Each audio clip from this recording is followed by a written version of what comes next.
থাকো তুমি দিদার কাছে, আমি আসবো, ঠিক তুমি চিন্তা করো।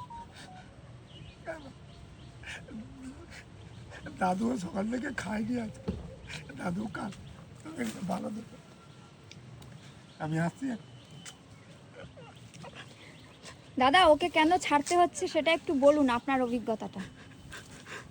দিদি আমি আগে এনেছিলাম, আমার তোরা দোকানে রেখেছিলাম, প্রায় দেড় বছর ধরে আমি ওর যা সেবা আমি সব করছি, কিন্তু আমি যেহেতু একটা দোকানদার, আবার ওখানে সবাই আসছে, খালি যখনই আবার জিজ্ঞেস করছে এ কোথায় পটি করে কোথায় টয়লেট করে, তখনই আমার দোকান থেকে আর কেউ মাল নিচ্ছে না। তা আমি এইটা কি অনেক ভুল কাজ করেছি ওকে আমি রেখে দিয়ে, আমি যার জন্য বাধ্য হই, কেন আমারও সংসার আছে, আমাকেও চালাতে হয়, আমি আর পারলাম না, ওই জন্য আপনার কাছে দিয়ে গেলাম দিদি। মানে যেহেতু ও দোকানে থাকে, হ্যাঁ। নড়াচড়া করতে পারে না, হিসুপাটি আপনাকে পরিষ্কার আমি করতে জানি। হয়, তাই আপনার হাতের মাল কেউ নেবে না। না, নিতে চাইছে না। আপনার কিসের দোকান? আমার ওই পান বিড়ি সিগারেটের ঠান্ডা, মানে যেটা হয় ওই চিপস ফিপস এইগুলোর দোকান। আমি তাও হাত পা ধুয়ে গ্লাভস পরে সব দিই, তাও নেয় না। আমি 3-4 মাস ধরে আমার দোকান বন্ধ হয়ে পড়ে আছে, আমি এর পেছনে করবো, আমার সেই সমর্থও নেই আর। নাহলে আমি রেখে দিতাম, আমার তাহলে আমি থাকি ভাড়া বাড়িতে, আমি যদি নিজের বাড়ি হতো আমি ওখানেই রাখতাম ওকে।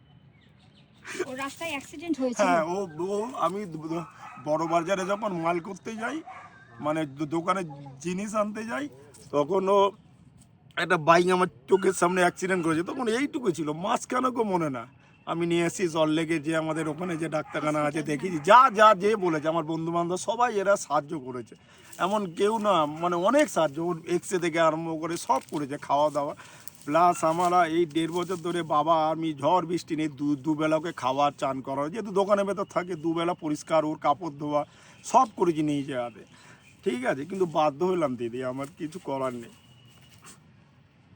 আমার যদি রাখার সমর্থ হতো, আমি আমার আমার আমার জায়গা থাকলে আমি রেখে দিতাম, আমার জায়গা নেই, আমি তো ভাড়া থাকি, আর ওখানে তো জানেন ভাড়া থাকলে কি হয়, ও নিয়ে গেলে এমনি আমাকে তুলে দেবে ওখান থেকে, আমি তাও আবার বললাম।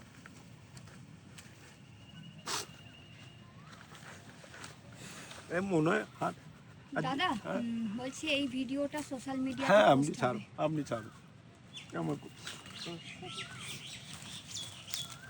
বাবু কি জানো নাম? টমি। টমি টমি বাবা চলে যাচ্ছে তো, আসো, বাবা চলে যাবে তো।